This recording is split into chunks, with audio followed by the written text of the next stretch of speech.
সমস্যা সেরকম কিছুই না। এতক্ষণে আপনারা জানতে পেরেছেন আমি ভারতের ছাত্র ফেডারেশনের একজন কর্মী এবং ভারতের কমিউনিস্ট পার্টি মার্ক্সবাদীর একজন কর্মী এবং সদস্য। তো বিষয়টা হচ্ছে সংগঠনের ক্ষেত্রে আমার যে সমস্যাগুলো হচ্ছে সেটা হচ্ছে সংগঠনের যে মতাদর্শগত লাইন, সেই লাইন এবং সংগঠনের বর্তমান কার্যকলাপ এর মধ্যে আমি বিস্তর ফারাক লক্ষ্য করছি।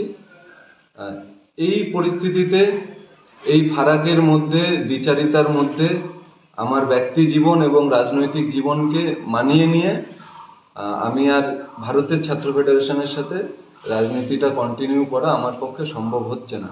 পাশাপাশি ভারতের মার্ক্সবাদী কমিউনিস্ট পার্টির আমি একজন সদস্য এবং হোল টাইমারও ছিলাম।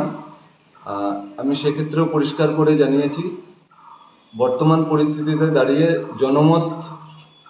জনমত একযোগ করার ক্ষেত্রে এবং বিজেপির মতো একটা ফ্যাসিস্ট দল, সেই দলের চক্রান্তকে প্রতিহত করার লক্ষ্য নিয়ে জনমত জোগাড় করার ক্ষেত্রে সিপিআইএম পার্টির স্থানীয় স্তরে আমি কোনো ভূমিকা পরিলক্ষিত করতে পারছি না, যার ফলে আমার এই সমস্যাগুলো হচ্ছে। এই দ্বিচারিতার মধ্যে বর্তমান পরিস্থিতিতে দাঁড়িয়ে বিজেপির আগ্রাসনকে আটকানোর জন্য আমার মনে হয়েছে এই লড়াইটা সিপিআইএম করতে পারছে না, যার ফলে আমি পার্টির সাথে আর সহমত পোষণ করতে পারছি না। তার জন্য আমি ভারতের ছাত্র ফেডারেশনের কোচবিহার জেলা সম্পাদক মণ্ডলীর সদস্য সেই দায়িত্ব থেকে এবং হলদিবাড়ি লোকাল কমিটির দায়িত্ব থেকে অব্যাহতি নেওয়ার জন্য আমি আমার ইস্তফাপত্র জেলা নেতৃত্বর কাছে পাঠিয়েছি এবং ভারতের কমিউনিস্ট পার্টি মার্ক্সবাদীরও যে প্রাথমিক সদস্যতা সেটাও আমি প্রত্যাহার করার জন্য, সেখান থেকে অব্যাহতি নেওয়ার জন্য আমি পার্টির হলদিবাড়ির এরিয়া সম্পাদককে আমি ইস্তফাপত্র দিয়েছি।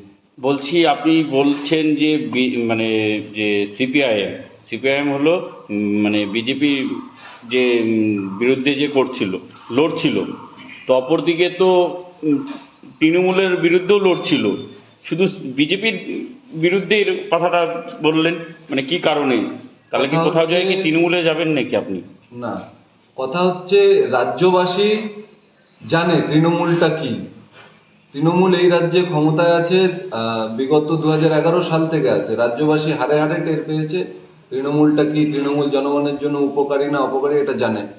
বিজেপির মতো একটা ফ্যাসিস্ট শক্তি যারা ধর্ম নিয়ে একটা সাম্প্রদায়িক উস্কানি দিয়ে রাজনীতি করার চেষ্টা করছে, আমি পার্টির অভ্যন্তরে থেকে দেখেছি তৃণমূলের বিরুদ্ধে যে লড়াই, সেই লড়াই তো থাকবেই, সেই লড়াই থাকা উচিত। তার পাশাপাশি সমান তালে বিজেপিকে আক্রমণ করা বা বিজেপির চক্রান্তগুলোকে মানুষের সামনে উন্মোচন করার ক্ষেত্রে পার্টির যে ভূমিকা সেটা আমার কাছে প্রশ্নের মুখে পড়েছে।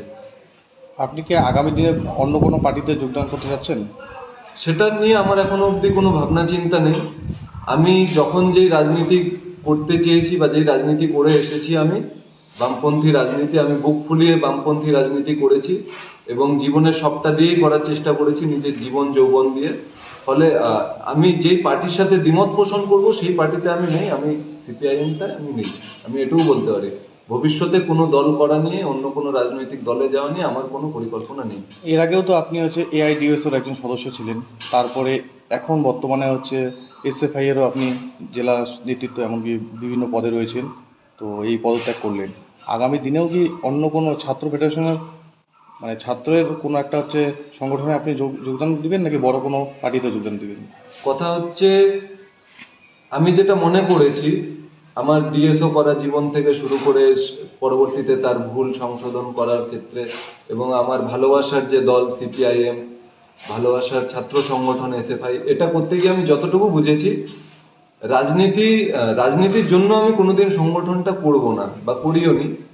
আমি কোনো সংগঠন করি বা না করি আমি ছাত্রদের পক্ষে থাকবো, যতদিন ছাত্রদের সাথে মেশার মতো আমার বয়স থাকবে ছাত্রদের জন্য আমি কাজ করে যাব।